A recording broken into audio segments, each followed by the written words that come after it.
Assalamualaikum, Ece, apa kabar? Hari ini kita masak lodeh ya. Lodehnya yang simple, mudah dibuat dalam waktu yang singkat. Jadi pagi hari pun Ece bisa sat bikin lodeh yang enak tentunya ya. Bahan-bahannya sendiri ada labu siam, ada wortel, bunga kecombrang, daun melinjo sama tempe. Bumbunya diiris saja, 2 bawang merah, 1 siung bawang putih, dan 1 cabai rawit. Salam, serai, dan laos. Bumbu selanjutnya 1,5 sendok teh garam, 2 sendok teh gula pasir, dan 1/4 sendok teh MSG. Untuk santannya pakai santan instan ya. Kalau misalnya Ece ada santan dari perasan kelapa asli itu lebih bagus, lebih enak dan beraroma asli gitu ya, alami, lebih wangi gitu. Nah, kalau misalnya pakai santan yang perasan kelapa, Ece siapkan santan yang kental dan santan yang encer ya. Bunga kecombrangnya itu yang dipakai adalah yang bakal buah. Nah, itu ada yang lebih tebal gitu ya. Nah, seperti ini. Dan untuk kelopaknya tidak dipakai, yang seperti ini dibuang saja. Bunga kecombrang itu mengandung antioksidan ya Ce ya, untuk meregenerasi sel, mencegah penuaan dini, lalu menjaga kesehatan kulit gitu ya. Selain itu juga dia antiinflamasi, anti peradangan, mempercepat penyembuhan infeksi jamur, lalu mempercepat penyembuhan luka. Dia juga bersifat antibakteri. Selain itu, bunga kecombrang mengandung vitamin C untuk kekebalan tubuh ya. Seratnya juga tinggi untuk melancarkan pencernaan dan mengontrol kadar kolesterol di dalam darah. Selain itu, gula darah kita juga lebih stabil dan berguna untuk mengurangi bau badan. Nah, ini sayurannya sudah saya potong dadu.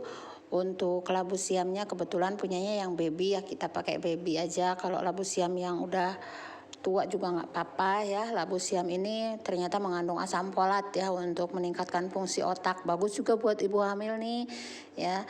Lalu ada kalium untuk kesehatan jantung. Dia juga memiliki vitamin C dan serat ya. Bagus buat diet karena kalorinya sangat rendah. Kalau wortel itu vitamin A ya, untuk kesehatan mata kita gitu. Nah, kalau tempe sendiri protein tinggi tentu ya, walaupun dia protein nabati tapi sangat bagus untuk asupan protein kita. Dan tempe juga anti diare ya. Nah, ini dia daun melinjo yang biasanya ditakuti para penderita asam urat ya. Kalau untuk penderita asam urat, memang daun melinjo ini konsumsinya harus dibatasi ya. Tapi kalau untuk yang kandungan asam uratnya masih normal, daun melinjo itu ternyata sangat menyehatkan. Dia itu untuk daya tahan tubuh, mengandung antioksidan, meningkatkan metabolisme gitu ya, menstabilkan gula darah juga, bagus juga untuk kulit, untuk jantung, dan penyembuhan luka. Nah, penyebab daun melinjo ini ditakuti oleh para penderita asam urat karena memang daun melinjo mengandung purin yang lumayan tinggi ya. Purin ini di dalam tubuh di metabolisme menjadi asam urat. Kalau di dalam tubuh kita asam uratnya berlebih, itu akan menumpuk membentuk kristal-kristal yang berbentuk runcing. Nah, kristal runcing tadi yang ada di sendi, kalau kena pergerakan kita, itu akan menimbulkan peradangan dan akhirnya akan timbul nyeri sendi.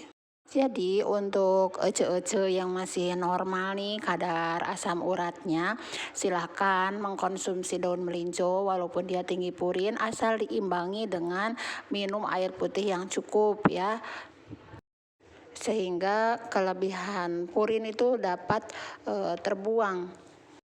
Oke, kembali ke masakannya kita didihkan air ya, ini sekitar 1,5 liter.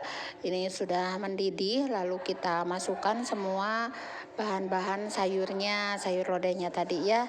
Boleh diperkaya dengan kacang panjang, terong ya, terong ungu boleh, terong yang bulat yang lalap hijau itu juga boleh, silahkan. Pakai cabai hijau juga boleh, kebetulan saya tidak ada cabai hijau, jadi pedas-pedasnya itu pakai cabai rawit yang diiris aja ya. Bumbunya juga dimasukkan sekalian. Semakin beragam bahan makanan yang kita makan tuh semakin kompleks nutrisi yang kita dapatkan. Kalau ece pakai santannya itu yang dari perasan kelapa asli, pas perebusan pertama ini pakailah santan yang encernya. Nanti kalau santan yang kental dimasukkan di akhir pematangan. Ini sudah setengah matang, kita masukkan daun melinjonya.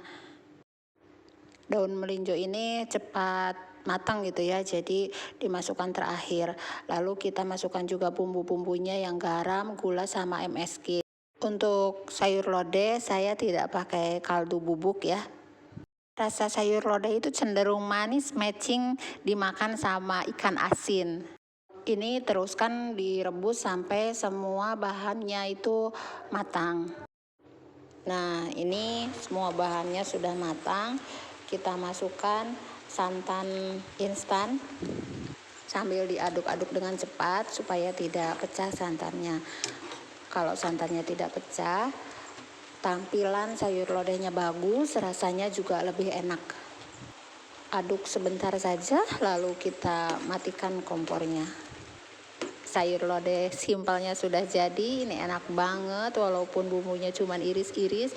Ece bisa bikin di pagi hari satset gitu ya, dan dapatkan seluruh kebaikan dari bahan makanan alami yang kita masak hari ini untuk seluruh anggota keluarga tentunya. Kalau masih ada anak-anak yang tidak suka pedas, cabenya di skip saja ya.